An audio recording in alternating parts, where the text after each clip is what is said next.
ভালো স্বামী আর কই, যখন যা চাইলাম পাইলাম।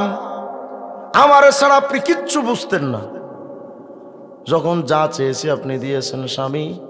ওয়াতুসনি বিখাইরিন মাস্তাতাআত, যত সম্ভব প্রশংসা করবে, ভূয়সী প্রশংসা। স্বামী যখন দেখবে যা কিয়ামতে তো বউডারে পাইছি, আপন আছে এখনো, বুড়ি এখনো আপনই আছে। বান্দা কইব, বিবি আমি তোমার কাছে কেন আসছি জানো? দুনিয়াতে তুমি যখন যা চাইছো আমি তো তোমাকে দিয়েছি। আজকে কিয়ামতের ময়দান আমি ছোট্ট একটা বিপদে পইরা গেলাম বিবি। ফাইন্নী আতলুবু ইলাইকি হাসানাতান ওয়াহিদা, শুধুমাত্র একটা নেকি দে, একটা নেকি যদি হয় জান্নাত চলে যাব, শুধু একটা নেকি আমারে দাও। বিবি কি বলবে জানেন? মা আইসারা মা তলাবতা, সহজেই তো নেকি চায় বসছেন, কি সহজ। কিন্তু আপনি চাইলেই কি দিমু মিয়া? নেকি চাইতে আসছেন, জানেন এখান থেকে। খিফতু আইয়া খিফা মিজানি, আমি যদি আপনাকে নেকি দেই, আমার নেকির পাল্লা যদি হালকা হয়। চাচা আপনার ঘরের ওই বুড়িটা আপনার এই একই জবাব দেবে। যেই বিবির জন্য এতটা পাগল, ওই বিবি আপনারা দূর দূর করে তাড়ায় দিবে, একটা নেকি ভিক্ষা দেবে না। যেই সন্তানগুলারে ডেভেলপ করার জন্য এতটা শ্রম আপনি দিচ্ছেন, মাথার ঘাম পায়ে ফালায়া, বাচ্চা কাচ্চারে কোটিপতি বানা রাখার কত স্বপ্ন। এবার লোকটা নিজের বাচ্চার কাছে গিয়া বলবে, ইয়া বুনাইয়া আইয়ু আবিন কুনতু লাকুম, সন্তান কও তো আমি তোমাদের কেমন বাবা ছিলাম।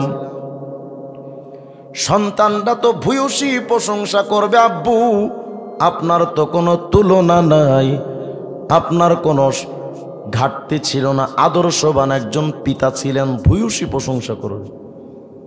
শেষমেশ বাবা যখন বলবে, সন্তান আমি তোমার কাছে আসছি, ফাইন্নী আতলুবু ইলাইকা হাসানাতান ওয়াহিদা, শুধু একটা নেকি কি আমারে দেওয়া যায়? তোমাদের এই দুঃখী বাবাটা একটা নেকির কারণে আটকে আছে, হলেই জান্নাতে চলে যেত। ইমামে কুরতুবী লেখেন, ওই বান্দা শুধু সন্তান নয়। মুআজ্জাজ হাজিরিন, ধর্মপ্রাণ মুসলমান ভাইরা, আজকে মুহতি মাহফিলের ওয়াজিবুল ইহতিরাম সদর জলসা হযরত হাফেজ মাওলানা হাবিবুল্লাহ সাহাব দামাত বারাকাতুহুল আলিয়া, উপস্থিত ধর্মপ্রাণ মুসলমান ভাইরা, পর্দার আড়ালের মা এবং বোনেরা, মহান আল্লাহ রব্বুল আলামিনের শাহী দরবারে লাখো কোটি শুকর যে আল্লাহ পাক আপনাকে আমাকে বড় মেহেরবানি করে আজকের এই দ্বীনি মজলিসে আসার বসার তৌফিক দিয়েছেন। সে আল্লাহ পাকের দরবারে প্রাণ খুলে শুকরগুজার হচ্ছে। সবাই পড়ি আলহামদুলিল্লাহ। বক্স বন্ধ করে শুধু মাইক দেন, আর যদি বক্স চালাইতে পারেন সুন্দর করে চালান, শুধু মাইক দেন। মুহতারাম হাজিরিন, পবিত্র কালামে পাক থেকে একটি আয়াত আমি আপনাদের সামনে তিলাওয়াত করেছি। এটা কইছি বক্স বন্ধ করতে, বন্ধ করে দিছি। পাগল, বক্স হলো বক্তাদের জন্য একটা গজব। যদি সাউন্ডটা বক্স থেকে বের করা না যায়, গলায় প্রচুর প্রেশার পড়ে। যদি বলেন হুজুর সাউন্ড তো সুন্দরই শোনা যায়, সুন্দর তো শোনা যাবে, কিন্তু আমাজে 12টা বাজবে তা আমি বুঝি। বক্স চালাইতে গেলে বক্সের জন্য মেশিন লাগে, রিভাব টিভাব দিয়ে সুন্দর করে চালাতে হয়, নইলে শুধু মাইক হলে গলায় কোনো প্রেশার পড়ে না। কোনো ইকো না দিয়ে শুধু রিভাব পারলে দাও, ওই ইকো রিভাব চিনেও না। আওয়াজ দিয়ে বলেন আল্লাহু আকবার। একটু সবাই তাকবীর দিয়ে দাঁড়ায় যান তো ইনশাআল্লাহ। সবাই দাঁড়ান, আল্লাহু আকবার, দাঁড়ান সবাই। সবাই সামনে এসে খালি জায়গা পূরণ করে বসেন। বাচ্চারা পেছনে যাও, বাচ্চারা পিছনে যাও, বড়রা সামনে আসেন। মজলিসের একটা আদব হলো লিয়া লিয়ানি মিনকুম উলুল আহলামি ওয়ান নুহা, বুজমানরা সামনে বসবে। বসেন।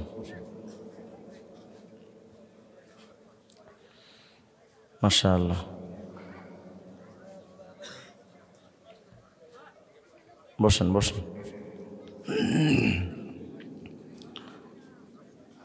বসেন সবাই বসেন। মাশাআল্লাহ।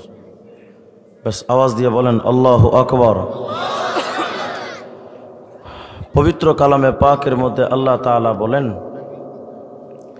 ইয়া আইয়ুহাল্লাযীনা আমানু যকুরুল্লাহ যিকরান কাসীরা। বেশি বেশি জিকির করব, স্মরণ করব কার? কিন্তু আমাদের ব্যক্তিগত জীবনে রিভাবে ঢিলে দিছে।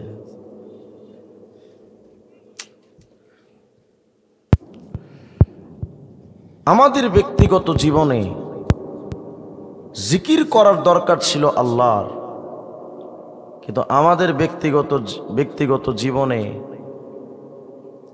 আল্লাহ পাকের জিকির বেশি না দুনিয়ার ফিকির বেশি? আল্লাহর জিকির করনেওয়ালা মানুষের বড্ড অভাব। আফসোস আর দুর্ভাগ্য এই জাতির জন্য। এই জাতি বিড়ি টানার সময় পায়, মিথ্যা গল্প করে চাপাবাজির সময় পায়, গীবত শেকায়াতের সময় পায়, নেতাদের পেছনে চামচামি করার সময়ের অভাব নাই, ফেসবুক চালানোর সময়ের অভাব নাই। আফসোস আর দুর্ভাগ্য এই জাতির, শুধু আল্লাহর জিকির করার সময় আমাদের বড্ড অভাব। সময় নেই আমাদের, আমরা খুব ব্যস্ত মানুষ। নেতাদের পেছনে ঘুরে সারাদিন জয় বাংলার স্লোগান, আমার নেতার চরিত্র ফুলের মতো পবিত্র, অথচ নামাজ পড়ে না এক ওয়াক্ত, গাঞ্জা টানে 5 ওয়াক্ত, ঘুষের টাকা খায় জন্মের মতো, তাই না? এই নেতাদের পেছনে স্লোগান দেওয়ার মানুষের অভাব নাই। সব কিছুর জন্য আমাদের টাইম আছে, কিন্তু এক মালিকের জিকির করার মতো সময় নাই।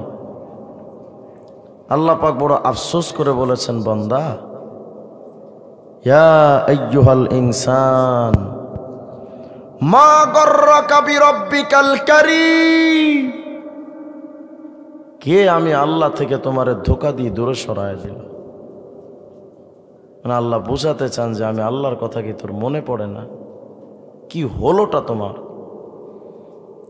আলাম ইয়ানি লিল্লাযীনা আমানু আন তাখশা কুলুবুহুম লিযিকরিল্লাহ। বান্দা, সময় কি তোমার এখনো হয়নি যে আমি আল্লাহ পাকের একটু স্মরণ করবে? সময় কি তোমার এখনো হলো না? ভাবেন তো আল্লাহ পাক এই কথাটা কত অভিমান করে বলেছেন। এই মাইক অপারেটরকে চেঞ্জ করে বলেন, রিভাব বুঝে না। বক্সটা যদি রিভাব দিতে পারে বক্স চালাক, নইলে ওরা কিন্তু সরান। আমার মাথা মতো নষ্ট হয়ে সমস্যা, তার ছেড়ে এটা।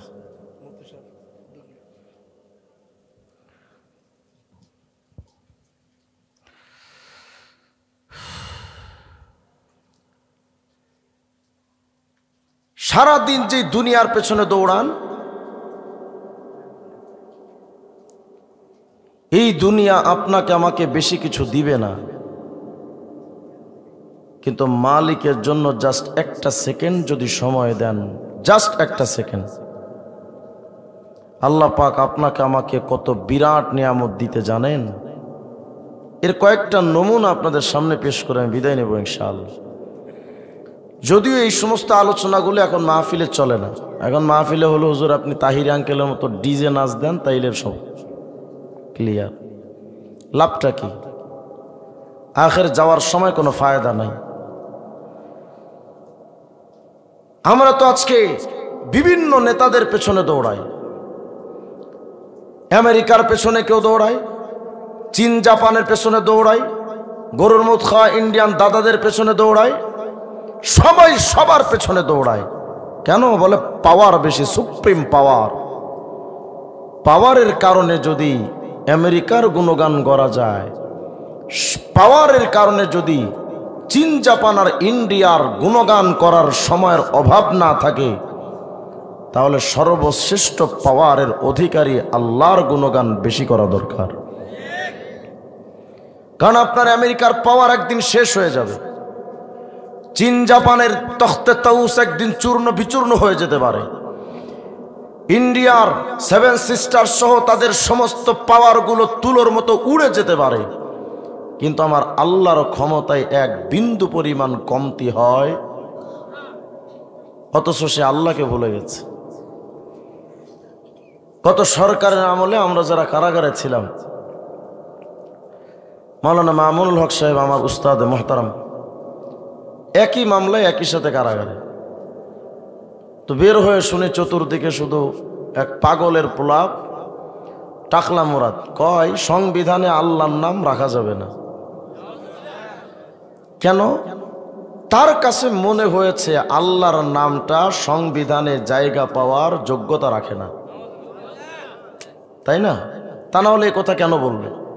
তার এটা মনে হয়েছে যে সংবিধান অনেক দামি, এখানে আল্লাহর নাম চলে না। তার কাছে এটা মনে হয়েছে বাংলাদেশ বিরাট একটা রাষ্ট্র, আর এই রাষ্ট্রের তারা বিরাট বড় মালিক, ক্ষমতাধর। তো চলেন না দেখি আল্লাহ পাকের রাজত্বের বিশালতা সম্পর্কে আপনাদের সামান্য একটু ধারণা দেই আগে, তারপরে সিদ্ধান্ত নেবেন ডাকবেন কাকে। এই যে বাংলাদেশে আমরা বসবাস করি, এই বাংলাদেশ মাত্র 56,000 বর্গমাইল। কত বিরাট বাংলাদেশ! টেকনাফ টু তেতুলিয়া যদি সফর করেন ক্লান্ত হয়ে যাবেন, এত বিরাট বাংলাদেশ। অথচ এত বিশাল এই বাংলাদেশটা মানচিত্রের মধ্যে খুঁজলে খুঁজেই পাওয়া যায় না, এতটা ছোট, ঠিক না? তাহলে পৃথিবীটা কত বড় হলে এত বিশাল বাংলাদেশ পাওয়া যায় না? পৃথিবীটা কত বড়?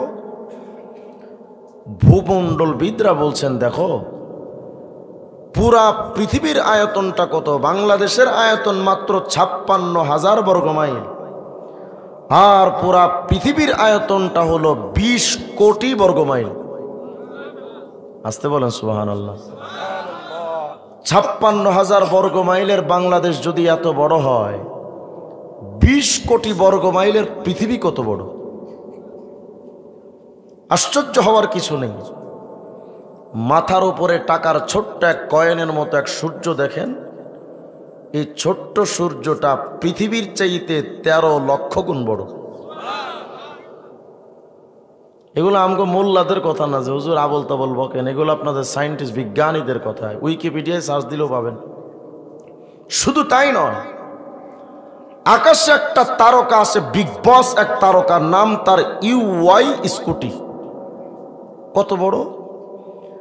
বলে পৃথিবীর চাইতে 13 লক্ষ গুণ বড় যেই সূর্য, ওই সূর্যর চাইতে ওই তারকা আরো 500 কোটি গুণ বড়। কি ভাবতেছেন? মোটামুটি দেওয়ানবাগি পীর সাহেবের পেটের মতোই তো। আওয়াজ দিয়া কোন আল্লাহু আকবার। কত বিরাট সূর্য! এই চাঁদ, এই সূর্য, এই পৃথিবী নামক গ্রহ, উপগ্রহ, ধূমকেতু, তারকারাজি, সব কিছু যার পেটে থাকে তার নাম গ্যালাক্সি। দেখেন তো একটা গ্যালাক্সি কত বড়! এক তারকা তো এত বিশাল, এক সূর্য তো এত বিশাল। সৌর বিজ্ঞানীরা লিখেছেন দেখো যে গ্যালাক্সির মধ্যে এত কিছু থাকে, চাঁদ, সূর্য, ধূমকেতু, গ্রহ, নক্ষত্র, উপগ্রহ বাদ দাও, শুধু তারার সংখ্যা, একটা তারকা তো এত বড়, ছোট বড় তারকা মিলিয়ে এক একটা গ্যালাক্সির মধ্যে শুধু তারার সংখ্যা কমপক্ষে 1 লক্ষ থেকে 2 লক্ষ কোটি। গ্যালাক্সি কত বড়! আবার এই গ্যালাক্সি যার পেটে থাকে তার নাম গ্যালাক্সি গুচ্ছ। কত বড়? বিজ্ঞান বলে একটা গ্যালাক্সি গুচ্ছের মধ্যে এত বিরাট বিরাট গ্যালাক্সি বা ছায়াপথ, একটা দুইটা হাজার নয়, এত বিরাট বিরাট গ্যালাক্সি, একটা গ্যালাক্সি গুচ্ছের মধ্যে মিনিমাম 15,000 কোটি গ্যালাক্সি বাস করে। গ্যালাক্সি গুচ্ছ কত বড়! এত বিরাট বিরাট গ্যালাক্সি গুচ্ছ আবার যার পেটে থাকে তার নাম মহাগ্যালাক্সি। কত বড়? বলে একটা মহাগ্যালাক্সির মধ্যে গ্যালাক্সি গুচ্ছের সংখ্যা কমপক্ষে 15,000 কোটি। মহাগ্যালাক্সি কত বড়! এ সব কিছু কার সৃষ্টি? আচ্ছা বলেন তো, ওই গ্যালাক্সি গুচ্ছ গ্যালাক্সির মধ্যে টাকলা মোরাদদের পাওয়ার চলে? কার পাওয়ার চলে? ওই আল্লাহর নাম যদি সংবিধানে না থাকে তাইলে তো আল্লাহর বিরাট সমস্যা। কথা কয় না? এই সব কিছু আবার মহাশূন্যে ভাসমান। মহাশূন্য থাকে আবার প্রথম আসমানের নিচে। তো প্রথম আসমানটা কত বড়? সুবহানাল্লাহ বলবেন না? এই প্রথম আসমানটা আল্লাহ পাকের এমন 7টা শুধু আসমান আছে। 7টা আসমানের সবচেয়ে ছোট আসমান প্রথম আসমান। তাহলে সপ্তম আসমান কত বড়? এবার শোনেন, তাফসীর রুহুল মাআনির মধ্যে আসছে, সাইয়েদনা মূসা আলাইহিস সালাম একদিন আল্লাহকে বলতেছেন, আল্লাহ আপনি তো 7 তবক জমিন আসমান বানালেন, কি বিরাট সৃষ্টি। ও আমার তাহুমা, এবং আপনি হুকুম করেছিলেন ইতিয়াতাও আন আও কারাহা, আসমান জমিন আমি আল্লাহর কথা মতো চলবি। তো আল্লাহ আসমান জমিন তো আপনার কথা মতো চলে, কিন্তু আমি মূসার একটা জানতে চাওয়া, যদি 7 তবক জমিন আসমান আপনার কথা না মানতো, আমরা 3.5 হাত বডির মানুষ, আমরাই তো আল্লাহকে মানি না। কথা বলেন, মানি আমরা? যদিও সূর্যটা পৃথিবীর চাইতে 13 লক্ষ গুণ বড় হওয়ার পরও আল্লাহ পাকের অনুমতি ছাড়া উদয় হয় না, কিন্তু 3.5 হাত বডির মানুষ আমরা আল্লাহকে মানি না। তো মূসা আলাইহিস সালাম আল্লাহকে বলেন, আল্লাহ 7 তবক জমিন আসমান যদি আপনার আসায়াক অবাধ্য হতো, ফাকাইফা সানিয়াম বিহিমা, কি করতেন আপনি তাদের সাথে? এবার আল্লাহ কি বলেন শুনেন। আল্লাহ রাব্বুল আলামিন ডেকে বলেন, মূসা 7 তবক জমিন আসমান যদি আমি আল্লাহর কথা না শুনতো, এরে মূসা আমি আল্লাহ পাক কত বড় বড় সৃষ্টি বানিয়েছি জানো? বিরাট এই 7 তবক জমিন আসমানটা যত বড়, আমি আল্লাহর কথা যদি না মানতো রে মূসা, কুনতু আমুরু দাব্বাতাম মিন দাওয়াবি ফাতাবতালিহুমা, মুসারি স্পেশাল ব্রাঞ্চের ভেতরে আমি আল্লাহ পাক কিছু পশু জন্তু জানোয়ার তৈরি করে রাখছি। ওই পশুগুলো কত বড় জানো মূসা? 7 তবক জমিন আসমান আমি আল্লাহর কথা যদি না মানতো, শুধুমাত্র একটা পশুরে যদি আমি আল্লাহ হুকুম করতাম, 7 তবক জমিন আসমানটারে একটা লোকমা বানায় গিলে ফালাইতো, কিন্তু তার গলায় আটকাতো না। পশুটার মুখ কত বড়? এত বিরাট মুখটা যে বডির সাথে, সেই বডিটা কত বড়? এত বিরাট বডি যেই জায়গায় রাখা, পয়গম্বর মূসা কোন আল্লাহ ফাইনা দাব্বা, এত বড় বড় পশু তো আপনি রাখছেন কই? আল্লাহ পাক বলেন, মূসা ফি মারজিম মিন মুরুজি, অনেকগুলো ময়দান আমি বানিয়ে রাখছি, তো এই সব ময়দানের শুধু একটা ময়দানের মধ্যেই পশুগুলো ঢুকায় রাখছি। সুবহানাল্লাহ। ওই ময়দানগুলো কত বড়? এত বিরাট বিরাট ময়দানের স্রষ্টা আপনার আমার রব কত বড়! আল্লাহু আকবার। 7 তবক জমিন আসমান যতটা বড়, ইবনে কাসির রাহমাতুল্লাহ আলাইহি তার কিতাব আল বিদায়া ওয়ান নিহায়া 1 নম্বর খণ্ডের 11 নম্বর পৃষ্ঠায় বর্ণনা করেন,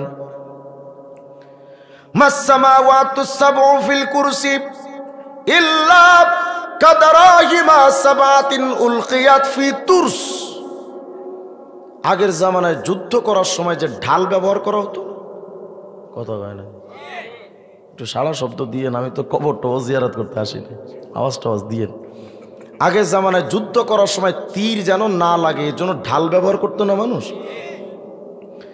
একটা ঢালের মধ্যে যদি 7টা টাকার কয়েন, রূপার দিরহাম যদি ফেলে রাখা হয়, একটা ঢালের মধ্যে 7টা টাকার কয়েন দেখতে যেমন ছোট্ট আর ক্ষুদ্র, 7 তবক জমিন আসমান একত্রিত করার পর কুরসির সামনে যদি পেশ করা হয়, আল্লাহ পাকের কুরসি দেখতে এতটা বড়, সাতবক জমিন আসমান কুরসির সামনে 7টা টাকার ছোট্ট কয়েনের মতো। কুরসিটা কত বড়, ওই কুরসির মালিক কে? ওই আল্লাহর ক্ষমতার ভয় পাও না, শেখ হাসিনার ক্ষমতার ভয় পাও। কপাল পোড়া জানে কনকার। এ তো সাতবক জমিন আসমান আর কুরসির বিশালতা। এবার দেখেন তো আল্লাহর আরশ কত বড়। সহিহ ইবনে হিব্বানে 361 নম্বর হাদিস, আল্লাহর নবী বলেন, শুনো, মাসসামাওয়াতুস সাবউ মাল কুরসি ইল্লা কাহালকাতিন মুলকাত বিআরদিন ফালাত। নবী আমার বলেন, শোনো রে উম্মত, সাতবক জমিন আসমান যে কুরসির সামনে রাখলে 7টা টাকার কয়েনের মতো দেখা যায়, এমন বিশাল কুরসিটাকে ধইরা যদি আল্লাহ পাকের আরশে আজিমের সামনে রাখো, আল্লাহ পাকের আরশে আজিম দেখতে এতটা বড়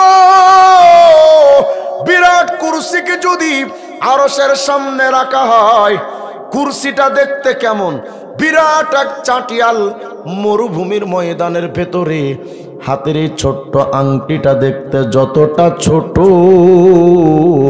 আল্লাহর আরশে আজিমের সামনে বিরাট ওই কুরসিটা দেখতে ছোট্ট এক আংটির মতো।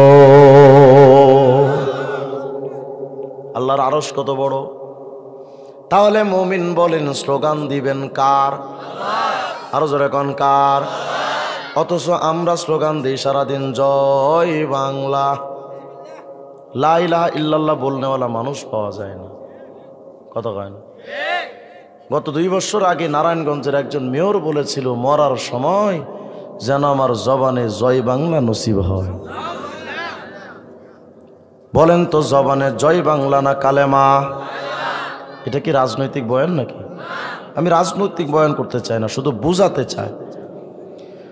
ক্ষমতার কারণে যদি আমেরিকার চামচামি করতে পারো, আমেরিকার ভয়ে তুই আমেরিকার বিরুদ্ধে কথা কও না, ভয় কখন জানি আমার পাওয়ার চলে যায়। ইন্ডিয়ার ভয়ে তাদের বিরুদ্ধে কথা কও না, কখন জানি আমার পাওয়ার চলে যায়।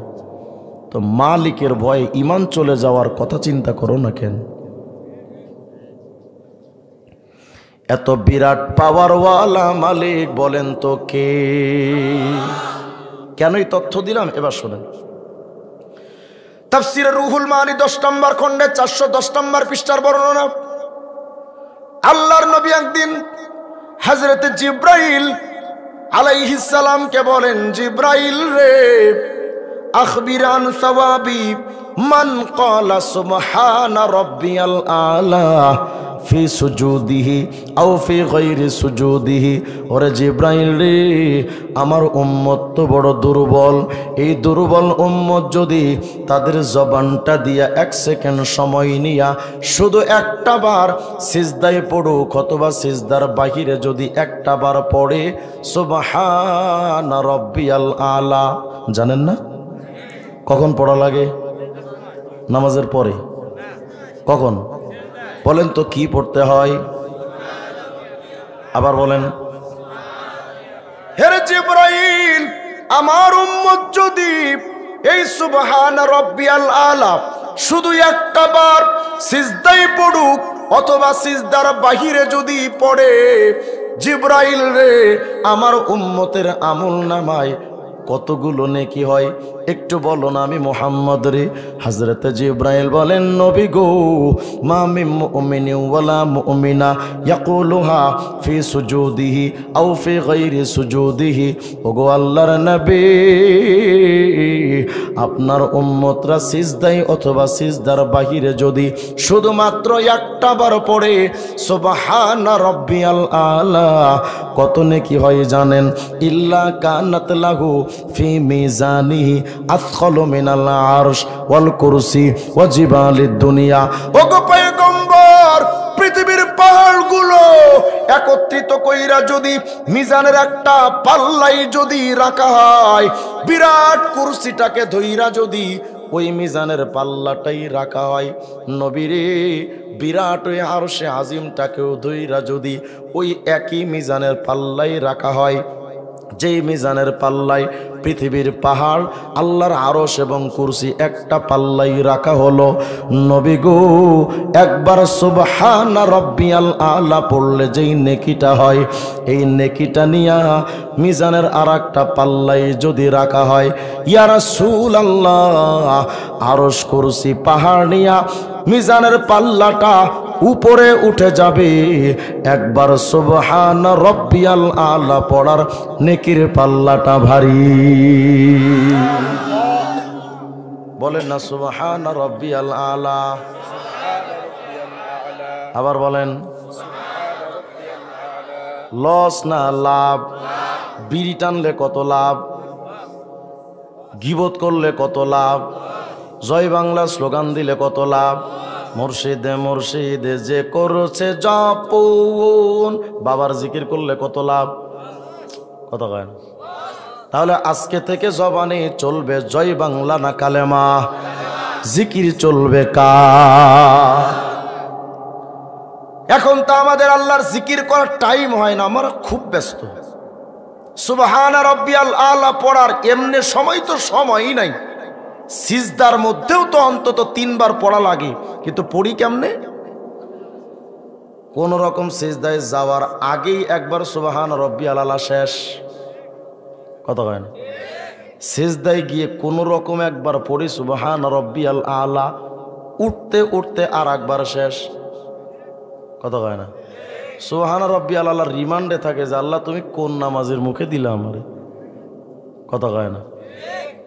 অথচ সিজদার মধ্যে গিয়ে ইতমিনানের সাথে শান্ত মেজাজে 3 বার অন্তত পড়া সুবহান রাব্বিয়াল আলা, সুবহান রাব্বিয়াল আলা, সুবহান রাব্বিয়াল আলা পড়বো তো ইনশাআল্লাহ। ফজিলত এখনো শেষ হয় না, আরো আছে।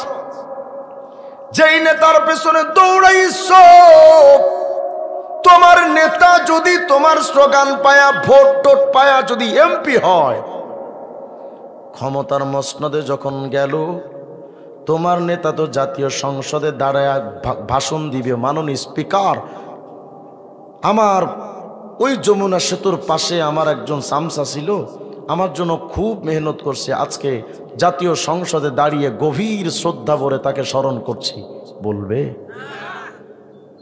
অথচ সামান্য এই এলাকার এমপি হয়ে তোমার নামটা জাতীয় সংসদে নেবে না। অথচ বিরাট ক্ষমতার মালিক আল্লাহ পাক কি করেন জানেন? হযরতে জিবরাইল বলেন, ইয়া রাসূলুল্লাহ, আপনার উম্মত যদি একটা বার শুধু পড়ে সুবহান রাব্বিয়াল আলা, আল্লাহ পাক কি করেন? দুনিয়ার এই সংসদ ভবনে নয়, আল্লাহ পাক সমস্ত ফেরেশতাদেরকে ডাক দিয়া জমা করেন। সুবহানাল্লাহ। জমা করে আল্লাহ কয়, এই ফেরেশতারা দেখ, সাদাকা আব্দি, আমার বান্দা আমার নিয়ে কি সত্য কথাটা বলল। আনা ফাওকা কুল্লি শাই লাইসা ফাওকি শাই, আমি আল্লাহই তো সবার উপরে, আমার উপরে তো আর কিচ্ছু নাই। কিন্তু ফেরেশতারা দেখ, আমার বান্দা তো জীবনে কোনোদিন আমারে দেখে নাই, আমার বিশাল ক্ষমতা রাজত্বের ইতিহাস আমার বান্দা দেখে নাই। না দেখে আমার বান্দা যমুনা সেতুর পাশে আমার বান্দা একবার পড়েছে সুবহান রাব্বিয়াল আলা। এই ফেরেশতা আমার বান্দা যে কইলো আমি আল্লাহর কোনো দায়িত্ব নাই, আমি আল্লাহর তো একটা দায়িত্ব আছে। ইশহাদু ইয়া মালাইকাতি, এরা ফেরেশতারা সাক্ষী থাকো, আন্নী কদ গফারতু লি আবদি, আমি আল্লাহ আমার দায়িত্ব পালনে আমার বান্দার জিন্দেগির গুনাহ মাফ করে দিলাম। কয়বারে সুবহান রাব্বিয়াল আলা বলেন না? সুবহান রাব্বিয়াল আলা। আবার বলেন, আবার বলেন। এই যে বারবার বলাচ্ছি, কষ্ট হয়? কষ্ট হলেও বলেন, একটু কষ্ট হলেও বলেন। লস না লাভ? ওই লাভটা এ দুনিয়ায় দেখা যাবে না, পরে জগতে পাবেন। ফজিলত এখনো শেষ হয় না, আরো আছে। আল্লাহ পাকের ফেরেশতা জিবরাইল বলেন, ইয়া রাসূলুল্লাহ, আপনার উম্মত যদি শুধু একটা বার পড়ে সুবহানা রাব্বিয়াল আলা, ওই বান্দার জিন্দেগিতে কিয়ামতে কি উপকারটা আছে জানেন নবী গো? আল্লাহ পাক তো কোরআন শরীফে বলেছেন, ইয়াউমা ইয়াফিরুল মারউ মিন আখি ওয়া উম্মিহি ওয়া আবি ওয়া সাহিবাতিহি ওয়া বানি লিকুল্লি ইমরিইম মিনহুম ইয়াউমা ইযিন শাআনুন ইউগনি। কিয়ামতের ময়দানে ভাই তার ভাইকে চিনবে না, বোন তার ভাইরে চিনবে না, বাপ তার সন্তানরে চেনে না, সন্তান তার মারেও চিনবে না, বন্ধু তার বন্ধুরে চিনবে না। এই আয়াতের তাফসীর খুলে দেখেন, কিতাবে লেখা আউয়ালু মা ইয়াফিরু মিন আখিহি হাবিল। কিয়ামতের ময়দানে হাবিল আদম আলাইহিস সালামের সন্তান হাবিলের সামনে কাবিল যা দাঁড়াবে, ও ভাই আজকে কিয়ামতে বিপদে পইরা গেলাম, আল্লাহর কাছে একটু বইলা আমারে উদ্ধার কইরা লও না। নিজের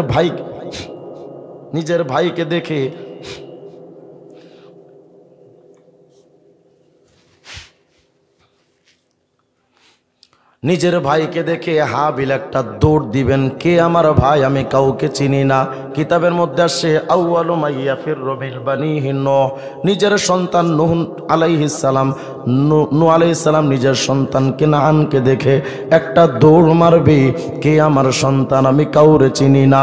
আউয়ালু মা ইয়াফিরু মিন আবিহি ইব্রাহিম, কিয়ামতের ময়দানে নিজের বাবাকে দেখে হযরত ইব্রাহিম একটা দৌড় মারবেন, কে আমার বাবা? আমি আজকে কিয়ামতে কাউরে চিনি না। হযরত ঈসা নবী বলেন, আল ইয়াউমা লা আসআলুহু ইল্লা নাফসি, কিয়ামতে আমি শুধুমাত্র নিজের ধান্দায় ব্যস্ত থাকব। আল্লাহ আমি ঈসারে বাঁচান, আমি ঈসারে বাঁচান। আল ইয়াউমা লা আসআলুহু মারিয়ালাদাতনি, কিয়ামতের ময়দানে আমি ঈসা আমার মায়ের ব্যাপারেও আল্লাহরে বলবো না, আল্লাহ আমার মারে বাঁচায়া দেন। আমি ঈসা এই কথা বলার সুযোগ পাবো না। এক ভয়ঙ্কর ময়দান কিয়ামতের ময়দান। ওই ময়দানে যখন কেউ কাউরে চিনবে না, হযরত জিবরাইল বলেন, ইয়া রাসূলুল্লাহ, যেই বান্দা দুনিয়াতে একবার পড়েছে সুবহানা রাব্বিয়াল আলা ফাইদা মাতা, এই বান্দা যখন মারা যাবে, জারাহু মিকাইল কুল্লা ইয়াউমিল কিয়ামা, ওই বান্দার সাথে কিয়ামতে যখন কেউ থাকবে না, যে একবার পড়েছিল সুবহানা রাব্বিয়াল আলা, ওই বান্দার সাথে আল্লাহর ফেরেশতা মিকাইল দেখা সাক্ষাৎ করতে যাবে। কি করবে? দেখা কইরা মিকাইল দৌড় দিয়ে চলে আসবে? না না, হামালাহু আলা জানাহিহি, নিজের ডানার উপর উঠাইয়া নিবে হযরত মিকাইল। ওই বান্দাকে নিজের ডানার উপরে উঠায়া ফায়ুকিফুহু বাইনা ইয়াদাইল্লাহ, আল্লাহর সামনে বান্দাকে দাঁড় করাবে। সুবহানাল্লাহ বলেন না? দাঁড় করা বলবে, ইয়া রব শাফিনি ফি, আল্লাহ এই বান্দার ব্যাপারে আমি সুপারিশ করতে আসছি। আল্লাহ এই বান্দা একবার দুনিয়াতে পড়েছিল সুবহানা রাব্বিয়াল আলা, আল্লাহ আমি মিকাইল দরখাস্ত করতে আসছি, আপনি এই বান্দাকে কবুল করে মাফ করে দেন। কেন আসবেন হযরত মিকাইল? এর পেছনে লম্বা এক ইতিহাস আছে। মিকাইল একদিন আল্লাহর কাছে বলছিলেন, আল্লাহ আপনার অমুক সৃষ্টিটা দেখতে চাই। দৌড়াইছেন কয়েক হাজার কোটি বছর, কিন্তু কুল কিনারা পায় নাই। যে কারণে অবশেষে মিকাইল সর্বপ্রথম এই তসবিহটা পড়েছিলেন সুবহানা রাব্বিয়াল আলা। এই জন্য মিকাইল তার সাথে দেখা করতে আসবে। আল্লাহ পাক রব্বুল আলামিনের সামনে দাঁড়া করা বলবে, রব এই বান্দারে মাফ কইরা দেন।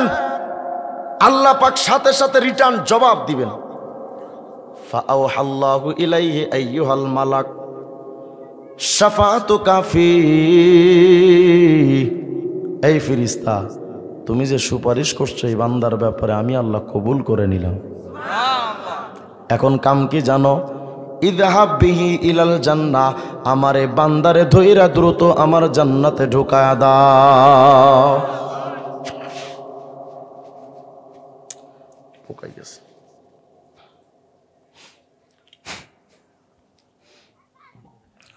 আল্লাহ মাফ করেন। শুধুমাত্র একটা বার যদি পড়েন সুবহানা রাব্বিয়াল আলা, বলেন না সুবহানা রাব্বিয়াল আলা, সুবহানা রাব্বিয়াল আলা পড়া যাবে না ইনশাআল্লাহ? নামাজের মধ্যে অন্তত কয়বার?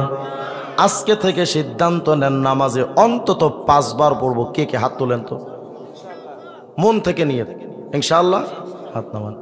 একবারে যদি এত ফায়দা হয়, যেই বান্দা প্রতিটা সেজদায় 11 বার করে পড়ে, 13 বার পড়ে, 15 বার পড়ে, তার কত ফজিলত।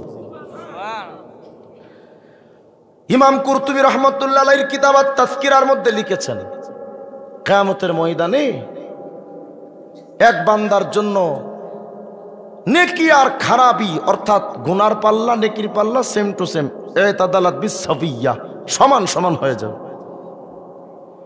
তা আল্লাহ বলবেন, বান্দা নেকি যদি অল্প একটু বেশি হতো আমি তো তোমার জান্নাতে দিতে পারতাম, কিন্তু সব তো সমান সমান, জান্নাতে যাবে কেমনে? একটা কাজ করো না বান্দা,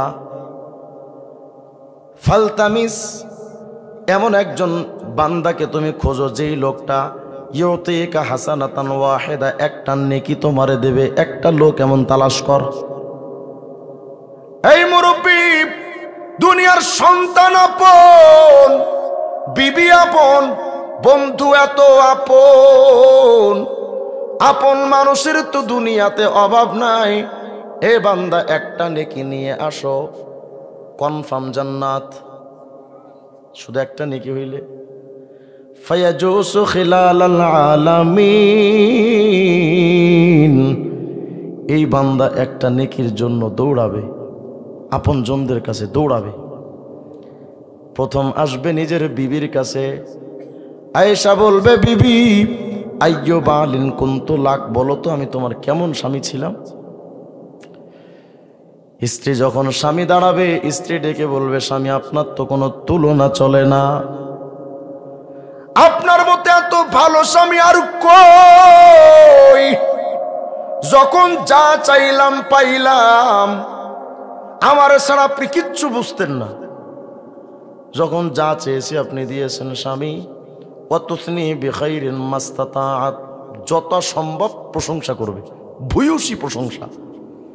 স্বামী যখন দেখবে যা কিয়ামতে তো বউডারে পাইছি, আপন আছে এখনো, বুড়ি এখনো আপনই আছে, বান্দা কইব, বিবি আমি তোমার কাছে কেন আসছি জানো? দুনিয়াতে তুমি যখন যা চাইছো আমি তো তোমাকে দিয়েছি, আজকে কিয়ামতের ময়দান আমি ছোট্ট একটা বিপদে পইরা গেলাম বিবি। ফাইন্নী আতলুবু ইলাইকি হাসানাতান ওয়াহিদা, শুধুমাত্র একটা নেকি দে, একটা নেকি যদি হয় জান্নাত চলে যাব, শুধু একটা নেকি আমারে দাও। বিবি কি বলবে জানেন? মা আইসারা মা তলাবতা, সহজেই তো নেকি চায় বসছেন, কি সহজ, কিন্তু আপনি চাইলেই কি দিমু মিয়া? নেকি চাইতে আসছেন, জানেন এখান থেকে। খিফতু আইয়া খিফা মিজানি, আমি যদি আপনাকে নেকি দেই, আমার নেকির পাল্লা যদি হালকা হয়। চাচা আপনার ঘরের ওই বুড়িটা আপনার এই একই জবাব দেবে। যেই বিবির জন্য এতটা পাগল, ওই বিবি আপনারা দূর দূর করে তাড়ায় দিবে, একটা নেকি ভিক্ষা দেবে না।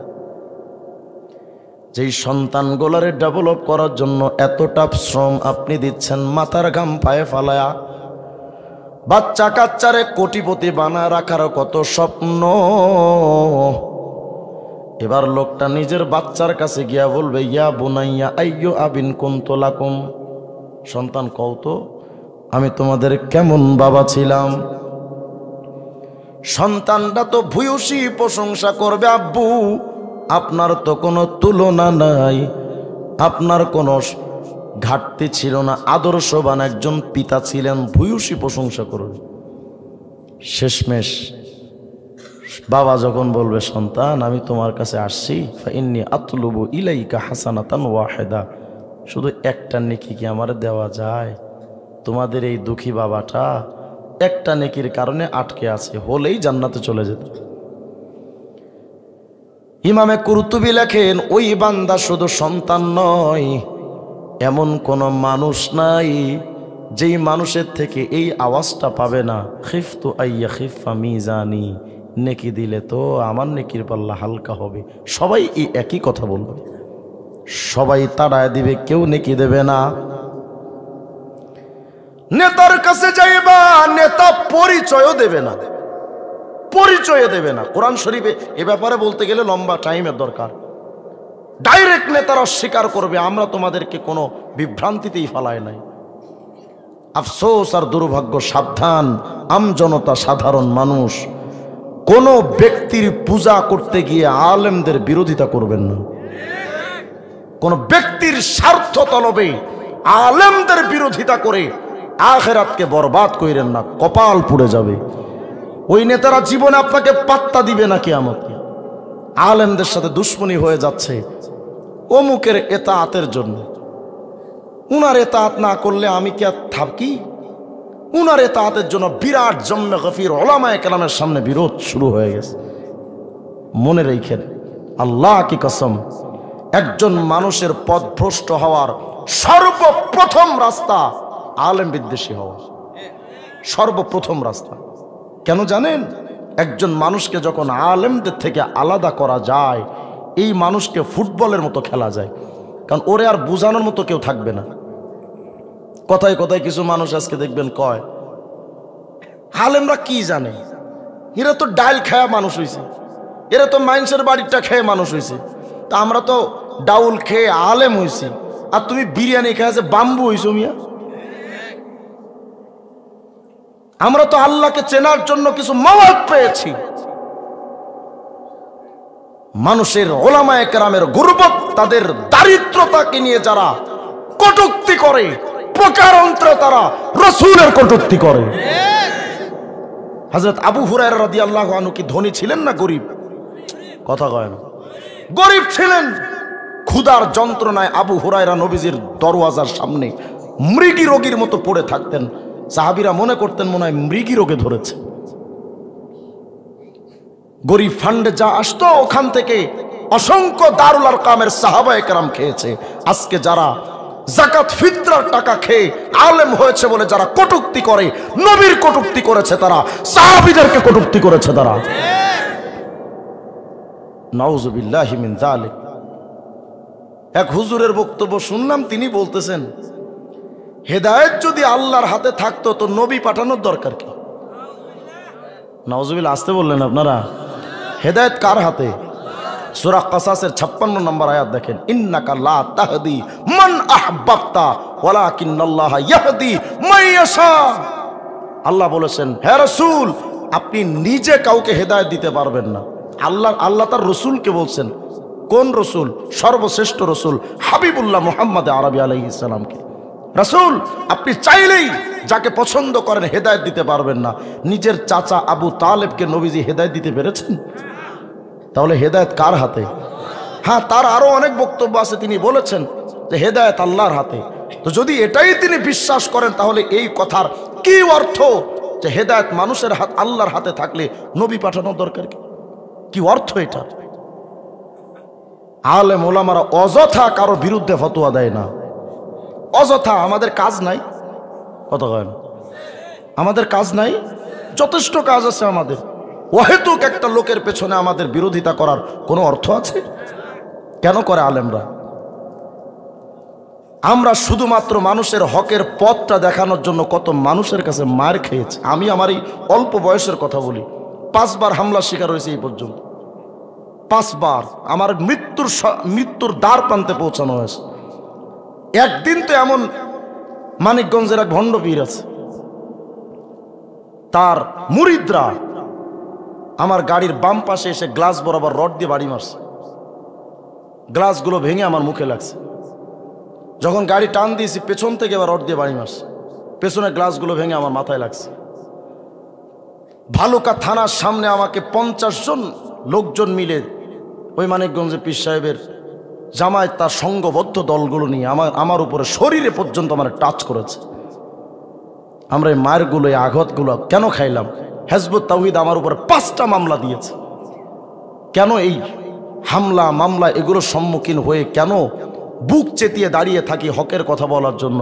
শুধুমাত্র উম্মার দরদে আল্লাহ আমারই মুসলমান ভাইগুলো যদি গোমরাহ হয়ে যায়, পথভ্রষ্ট হয়ে যায়, রসুলের কষ্টের রেখে যাওয়া দিন নবীর সামনে কিয়ামত আমরা কেমনে দাঁড়াই? এটাই আলেমদের মধ্যে দরদটা, শুধু এই একটা জায়গায় যে আমার ভাই যদি বিপদগামী হয়ে যায় আমি আল্লাহর সামনে কি নিয়ে দাঁড়াবো, নবীকে কি জবাব দিব? নবীর রক্ত ঝরানো দিন। আল্লাহকে ওয়াস্তে আলেমদের থেকে বিচ্ছিন্ন হয়ে যায় না। যার পেছনে দৌড়ান সবাই কিয়ামতে বলবে চিনি না, সবাই পালিয়ে যাবে, কেউ আপনাকে সাড়া দিবে না। নিজের আমল নিয়ে ব্যস্ত থাকেন। কষ্ট পাইলেন মনে হয় কথাগুলো? কষ্ট পায়েন না বাজান? যদি কষ্ট পান আপনার পা দেন, পা ধরে বলি আল্লাহকে ওয়াস্তে আমি তাবলিগ বিরোধী মানুষ, আল্লাহর কসম তাবলিগের সম্পদ আমি। আমার বাবা তাবলিগ করার কারণেই আমি আলেম হতে পেরেছি, আল্লাহ তৌফিক দিয়েছেন। আমার পুরা গোষ্ঠীটা তাবলিগী। কিন্তু ইলিয়াস সাহেব রহমতুল্লাহর একটা ভয়ঙ্কর কথা মনে রাখা দরকার। বর্তমানের শ্রেষ্ঠ মুফতি, পাকিস্তানের মুফতি আজম আল্লামা তকি উসমানী দামাত বারাকাতুমুল আলিয়া, হযরত ওয়ালার বাবা ছিলেন মুফতি শফি রহিমাহুল্লাহ, বিজ্ঞ একজন আলেম, সেই জামানার পাকিস্তানের শ্রেষ্ঠ আলেম, মারিফুল কোরআনের লেখক যিনি, অসংখ্য কিতাবের রচয়িতা। মুফতি শফি রহমতুল্লাহ আলাইকে একদিন ইলিয়াস সাহেব রহমতুল্লাহ আলাই ডেকে বলতেছেন, শফি আমার বড্ড ভয় হয়, আমি তো তাবলিগ জামাতের বাণী প্রতিষ্ঠাতা তৈরি করে গেলাম, উম্মার একটা হেদায়েতের রাস্তা খুলবে ইনশাআল্লাহ, আল্লাহ এই রাস্তার মাধ্যমে আল্লাহ হেদায়েত দিবেন, কিন্তু আমার ভয় হয় এই তাবলিগ জামাত সেই দিন ধ্বংস হয়ে যাবে যেই দিন এই তাবলিগ জামাত আলেম বিচ্ছিন্ন হয়ে যাবে। যেই দিন আলেম শূন্য হয়ে যাবে সেই দিন তাবলিগ জামাত ধ্বংস হয়ে যাবে। তাহলে আজকে যারা আলেমদের থেকে বিচ্ছিন্নবাদী হয়ে যারা ভিন্ন দিকে চলছে, বোঝা যাচ্ছে তারা গোপনে তাবলিগ জামাতকে ধ্বংস করতে চায়। আল্লাহ আমাদেরকে হিদায়াত দান করেন। কোন ব্যক্তি পূজা করব না, জিকির হবে কার? ফিকির হবে কার? গোলামি হবে কার? স্লোগান হবে কার? কিয়ামতের ময়দানে তোমার পীর তো দূরের কথা, বাপ মা দূরের কথা, নবীরা পর্যন্ত নফসি নফসি করতে থাকবে, সেখানে তুমি আমি কি? একটা নেকির জন্য কেউ আপনারা সাড়া দেবে না, সবাই তো নফসি, আল্লাহ আমারে বাঁচান, নফসি নফসি চিৎকার দিতে থাকবে। একটা নেকির জন্য দাঁড়ে দাঁড়ে ঘুরবে, কিন্তু একটা নেকি কেউ দেবে না। অথচ মুমিন আল্লাহ পাক আপনাকে আমাকে এতটা সুযোগ দিলেন, এই দুনিয়ায় থেকে জাস্ট একটা সেকেন্ডে কয়েক লক্ষ কোটি নেকি কামাই করা যায়। এক সেকেন্ডে আমলটা বলবো, সূরা লুকমানের 27 নম্বর আয়াত আল্লাহ পাক বলেন, ওয়ালাউ আন্নামা ফিল আরদি মিন শাজারাতিন আকলাম ওয়াল বাহরু ইয়ামুদ্দুহু মিন বাদিহি সাবআতু আবহুর মা নাফিদাত কালিমাতুল্লাহ।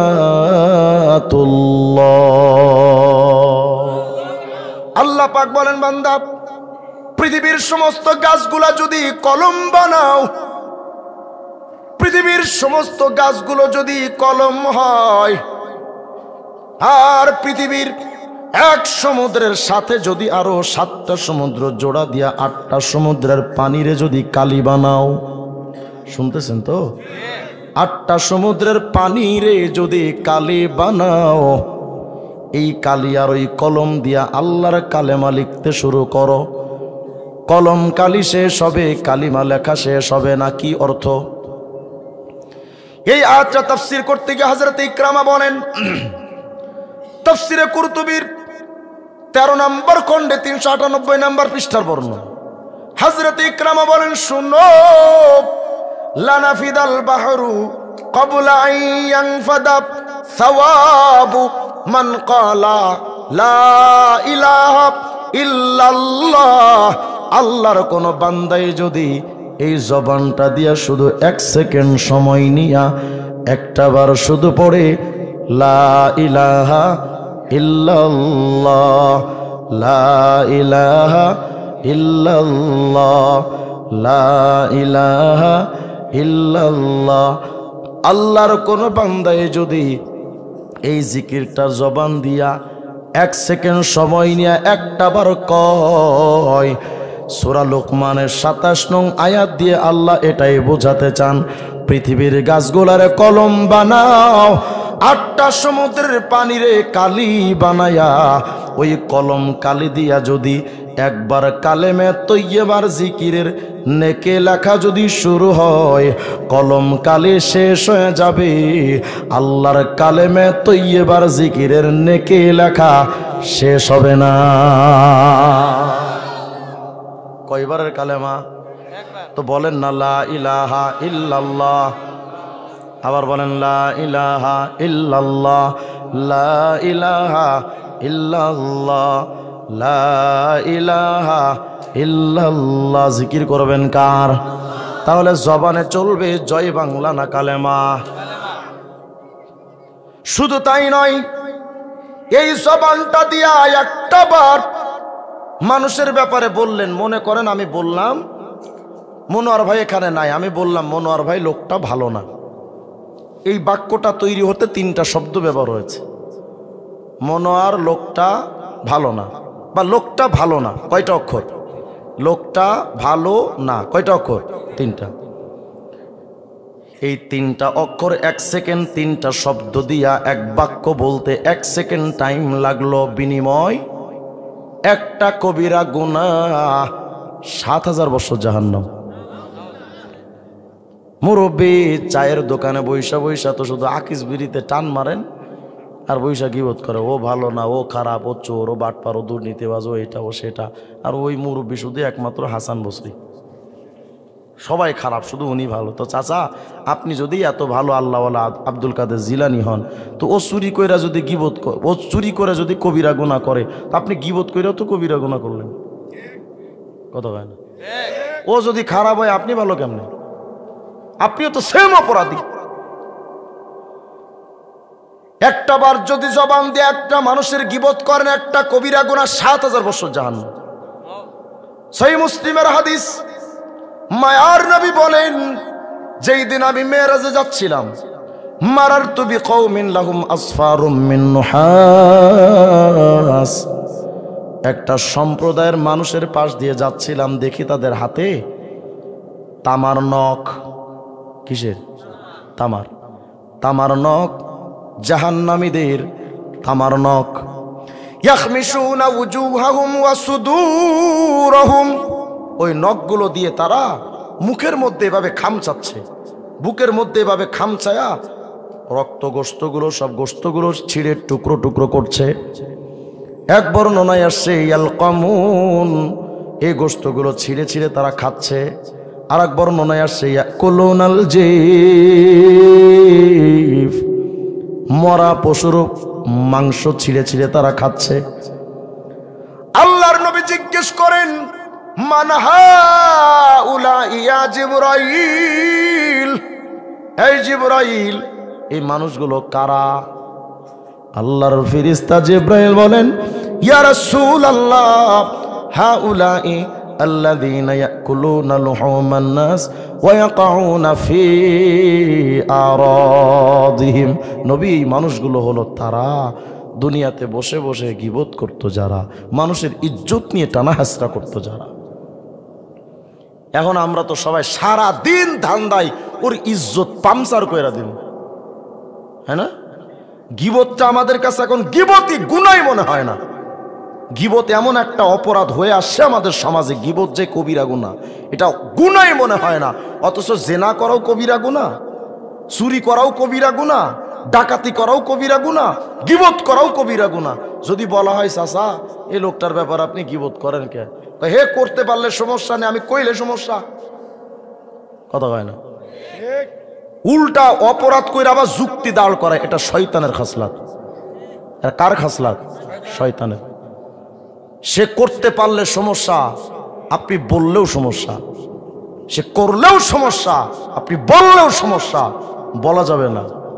তবে হ্যাঁ, যদি কারো মাধ্যমে ইমানি খতরা হয়, যে লোকটার দ্বারা মানুষের ইমান বরবাদ হতে পারে, লোকটার দ্বারা এলাকার সমাজের মানুষের ক্ষতি হতে পারে, তার নাম ধরে মানুষকে সচেতন করার জন্য বলা জায়েজ, বরং এটা ইমানই দায়িত্ব। কিন্তু ব্যক্তিগত অপরাধ নিয়ে চর্চা করা এটা পরিষ্কার সুস্পষ্ট কবিরা গুনাহ।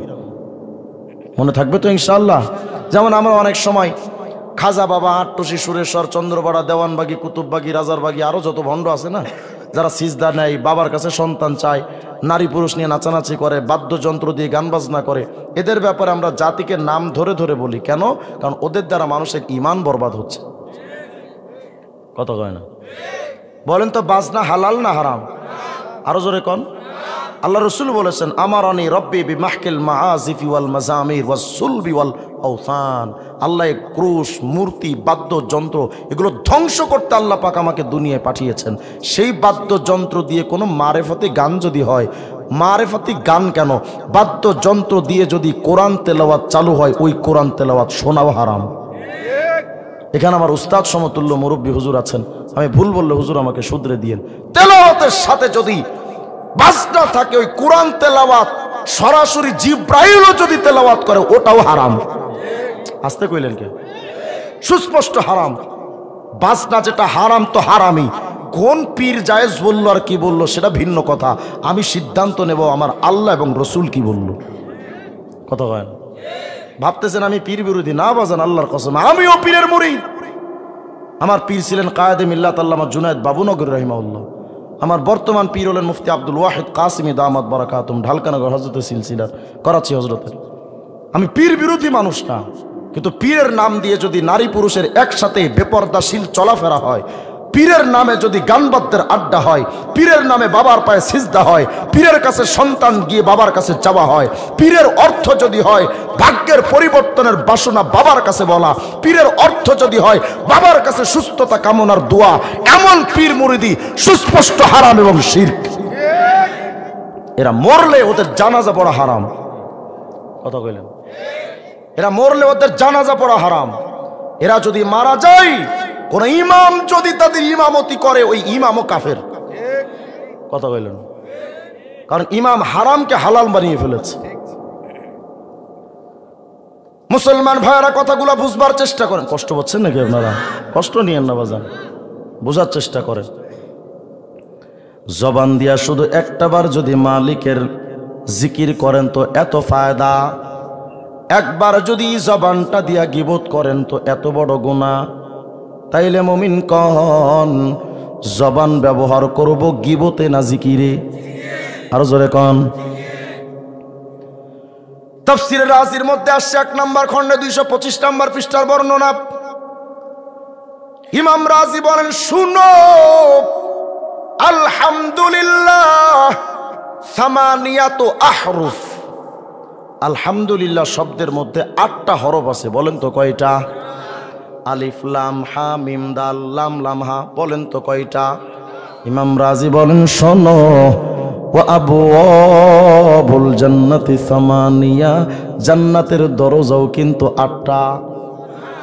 আস্তে কোন সুবহানাল্লাহ।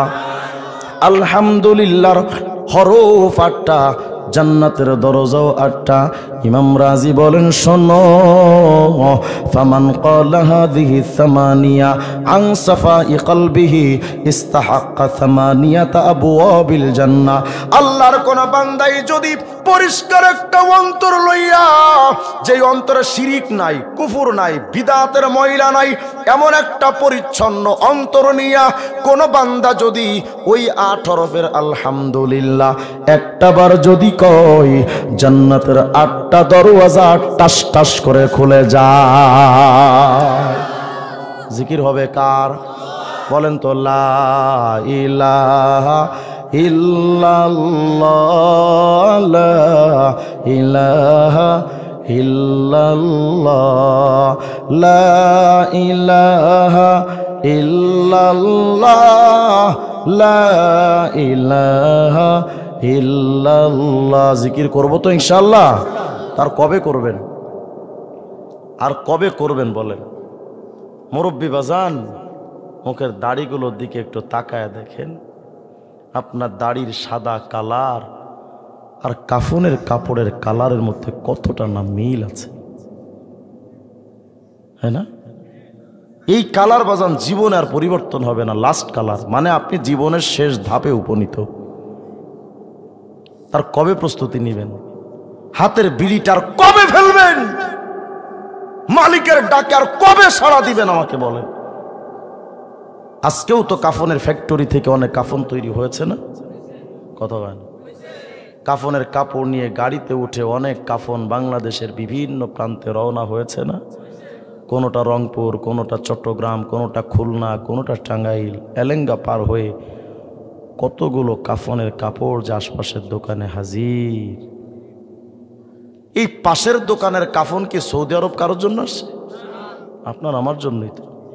হতে তো পারে ওই কাফনের মধ্যে আপনার আমার কাফন আইসা গেছে, আপনি আমি জানি না।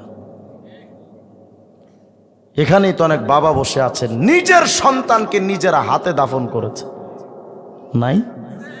যদি না থাকে তো বাস আমার দিকে তাকান। আমি এমন এক হতভাগা বাবা, দ্বিতীয়বার গ্রেফতার হওয়ার মাত্র 15 দিন আগে আমি আমার নিজের বাচ্চার লাশ আমি নিজে দাফন করে জেলখানায় গেছি।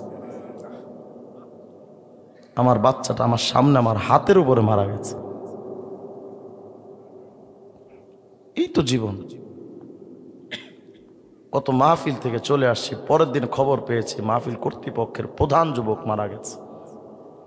কক্সবাজার চকরিয়া ফাঁসিয়াখালী গেছিলাম মাহফিলে। পরের দিন মাহফিল আমাদের বর্তমান বাইতুল মুকাররমের খতিব মুফতি আব্দুল মালিক শাহ হুজুরের বাবার মাদ্রাসা চাঁদপুর খেরিহর মাদ্রাসায়, হুজুরের মাদ্রাসার পাশাপাশি গেছি। হঠাৎ ফোন, হুজুর গতকালকে যেখানে বয়ান করেছেন প্রধান যুবক যে ছিল সকালবেলা গাড়ি অ্যাক্সিডেন্টে মারা গেছে। এই তো জিন্দেগি। গত 16 সালের 17 ডিসেম্বর মাহফিলে গেছিলাম ইন্ডিয়ার ত্রিপুরা বড় নারায়ণপুরে। সকালবেলা যখন বাংলাদেশে ঢুকবো, মসজিদ থেকে এলান শোক সংবাদ। কেরে ভাই? বলে হুজুর গত রাত্রে আপনার সামনে বৈশা বয়ান শুনেছে, সকালবেলার ঘুম থেকে উঠে। আমি ভেবেই নিয়েছি শ্রোতা মারা গেছে, এবার কবে বক্তার পালা। আমার বাচ্চা মারা গেছে, এবার কবে জানি আমি বাবার পালা। কবে জানি কার যাওয়ার সময় হয়ে যায় বা জানি কেউ বলতে পারে।